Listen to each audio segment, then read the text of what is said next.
किसान योजनेचे 2,000 रुपये या दिवशी शेतकऱ्यांना मिळणार आहेत. देशभरातील बळीराजा पंतप्रधान किसान सन्मान निधीच्या 20व्या हप्त्याची आतुरतेने वाट बघत आहे. खरं तर यावर्षी फेब्रुवारीमध्ये शेतकऱ्यांना पीएम किसान योजनेचे पैसे मिळाले होते.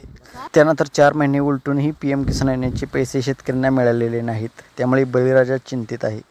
मात्र आता पंतप्रधान किसान सन्मान निधीबाबत एक मोठी अपडेट समोर येत आहे. मीडिया रिपोर्टनुसार येत्या 2 ऑगस्टला पीएम किसान सन्मान निधीचे पैसे शेतकऱ्यांच्या बँक खात्यात जमा होऊ शकतात. मात्र सरकारकडून याबाबत कोणतीही अधिकृत घोषणा जाहीर करण्यात आलेली नाही. पंतप्रधान नरेंद्र मोदी 2 ऑगस्ट रोजी वाराणसीच्या दौऱ्यावर असतील आणि या काळात ते उत्तर प्रदेशला 1 कोटी रुपयांचे प्रकल्प भेट देतील. याच कार्यक्रमात ते शेतकऱ्यांना पीएम किसान योजनेचा 20वा हप्ता वितरित करू शकतात. यापूर्वी 20 जुलैला शेतकऱ्यांच्या बँक खात्यात 2,000 रुपये जमा होतील असं बोललं जात आहे. मात्र त्यावेळी पैसे न मिळाल्याने शेतकऱ्यांना मोठा हिरमोड झाला. आता मात्र बळीराजा 2,000 रुपयाच्या मोठ्या आशेने बघत आहे.